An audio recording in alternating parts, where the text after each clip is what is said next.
O Opinião Minas está de volta. Eu converso hoje com a coordenadora do curso de especialização em geriatria da Faculdade de Ciências Médicas de Minas, doutora Ana Cristina Nogueira, sobre a falta desses especialistas no país. E não deixe de fazer contato com a gente. Você pode usar e-mail e telefone. opinião@redeminas.ibg.gov.br 3209-0009. Doutora Ana, sexo na terceira idade ainda é uma espécie de tabu no Brasil? Olha, essa questão da sexualidade no envelhecimento, como a expectativa de vida aumenta, né, também a sexualidade se prolonga por mais tempo. O que a gente vê, Múcio, é às vezes um abuso das drogas inibidoras de 5-fosfodiesterase, uma delas a sildenafila, que é o Viagra, né? Os homens têm, às vezes, abusado, né, dessa droga e ela também pode trazer problemas. Outra questão que acontece na nossa atualidade é a questão da intergeracionalidade. A maior contato, né, entre as gerações, isso também se reflete na questão da sexualidade. Então, pessoas mais jovens namorando com pessoas mais idosas, né, tanto homens como mulheres. Isso é uma realidade que a gente vê na mídia também, né? E há uma grande preocupação... Nesse ponto, só acha isso bom, ruim? Essa troca aí de gerações aí com relação à sexualidade? Eu acho que tem os aspectos bons e ruins, né, Múcio? Quando o casal envelhece junto, a dinâmica da sexualidade é uma dinâmica saudável, né? Existem as alterações de sexualidade que são do envelhecimento. Por exemplo, no homem existe uma maior latência para uma nova ereção, né? Então, o homem idoso precisa compreender que talvez ele não consiga mais ter a frequência sexual de 40, né, aos 40 anos, mas ele pode, se ele tem uma companheira que acompanha ele no processo de envelhecimento, os dois juntos podem espaçar as relações sexuais, né? E isso acontecer de uma forma saudável. Já quando um homem idoso acaba se envolvendo com uma mulher mais jovem, acaba havendo uma cobrança na questão dessa frequência sexual.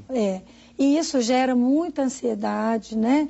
Eu tenho no consultório inúmeros casos que me preocupam em torno disso e o que acaba gerando esse abuso de drogas. O abuso, por exemplo, desses novos remédios aí que favorecem, né, a ereção, por exemplo, o que pode levar? O que pode causar na pessoa? Olha, o maior risco é a interação com nitratos. Nitratos são drogas usadas na insuficiência coronariana. Pacientes que têm angina, que já tiveram infarto, né?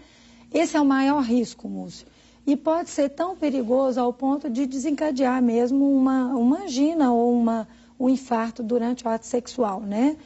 E pode acontecer também queixas de rubor facial, vasodilatação, cair a pressão, tonturas, alterações visuais, né? Problemas também urinários. E uma grande preocupação do uso desses medicamentos também é a questão da promiscuidade, que tem aumentado no envelhecimento. E também o aumento das doenças sexualmente transmissíveis, né? Por exemplo, a sífilis e a AIDS, que antes era um problema mais de pessoas jovens, hoje a gente vê um número maior de ocorrência de AIDS no idoso.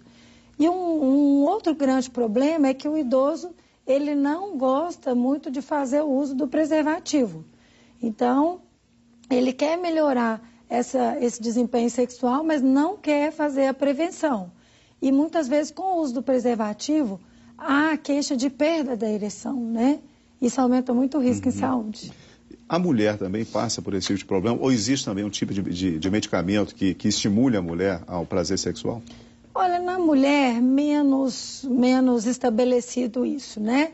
A questão da libido feminina, embora a libido, o desejo, né, feminino, embora muitas mulheres atribuam ao envelhecimento a redução da libido, se a gente for olhar do ponto de vista de fisiologia do envelhecimento, isso não se justifica.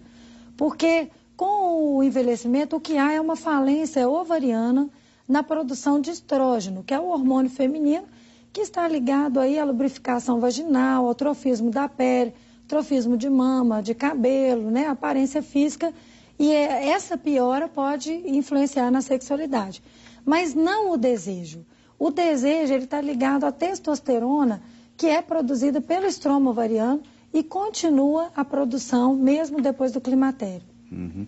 As pessoas que estão em volta, né, do idoso e que de repente volta a ter ou continua tendo uma vida sexual ativa, voltando ao início da pergunta, elas aceitam bem isso? Não, há uma grande dificuldade. É só no discurso mesmo, né? Quando descobre que os pais ou os avós estão fazendo sexo, costumam...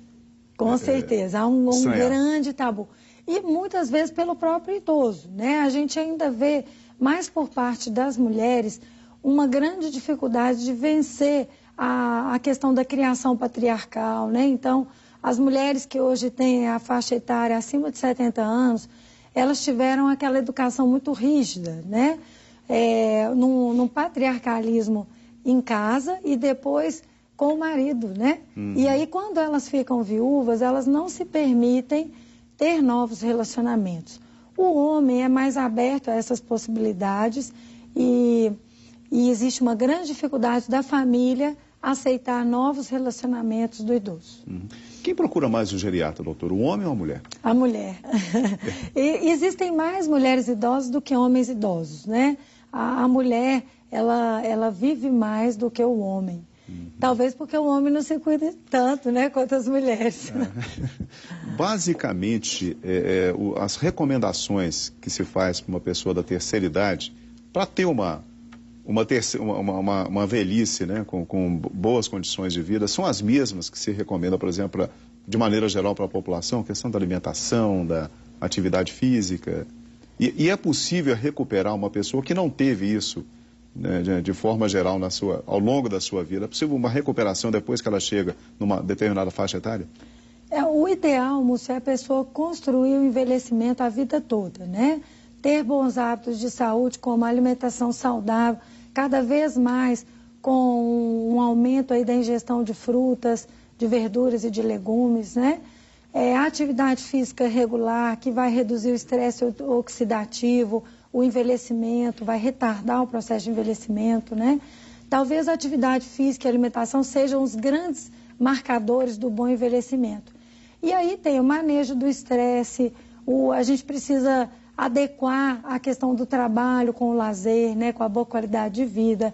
A gente precisa também, à medida que envelhece, cuidar mais da saúde, porque os problemas de saúde vão surgindo, há uma maior necessidade do uso de medicamentos, né?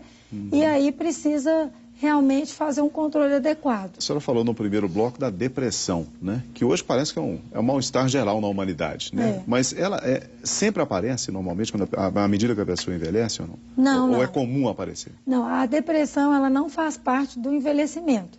Se ela acontece, ela é considerada doença mesmo e precisa ser abordada e tratada, né? Mas o idoso, às vezes, tem mais fatores desencadeantes para a depressão. Por exemplo, no homem, a questão da aposentadoria e da perda social, que também leva a uma perda financeira, isso pode ser um grande desencadeante de depressão. O luto, né, a perda do cônjuge, a perda de filhos, talvez a maior dor para uma mãe seja perder um filho. A questão das perdas ao longo da vida, né, de amigos, chega numa determinada época em que a pessoa as pessoas começam a falecer, né? E aí o idoso pensa, nossa, será que o próximo sou eu? Isso traz grandes conflitos interiores. E também as doenças como câncer, doenças crônicas que levam à dor crônica, por exemplo, uma osteoartrite com grande limitação, a artrose, né, que o pessoal fala vulgarmente. Aquelas doenças que deixam sequelas, por exemplo, o derrame, que a pessoa passa a ficar limitada ou acamada. Isso tudo traz muito comprometimento emocional e precisa ser abordado. Foram divulgados dados aí recentes sobre o problema da hipertensão, também de forma geral na população brasileira. Isso também está afetando mais a população da terceira idade? Sim, a hipertensão ela é muito prevalente no envelhecimento. Mas a gente precisa ter cuidado porque existem algumas alterações fisiológicas do envelhecimento que favorecem um aumento da pressão. Por exemplo, uma maior rigidez dos vasos, né, dos vasos arteriais, sabe? Isso é uma coisa natural mesmo. É do envelhecimento. Isso chama arteriosclerose. Só que, às vezes, a gente precisa tratar essa alteração porque a pressão chega a níveis muito altos. E a hipertensão, ela pode provocar uma aceleração de sérios problemas, né? Por exemplo, aumentar o risco de infarto, aumentar o risco de derrame. E como a gente preza pela qualidade de vida, a gente quer controlar os fatores de risco. Doutora Ana, a gente está chegando ao fim. Eu queria que só falasse agora nessa parte final sobre o CIAP, que é o Centro Interdisciplinar de Assistência e Pesquisa em Envelhecimento, que a senhora participa, não é isso?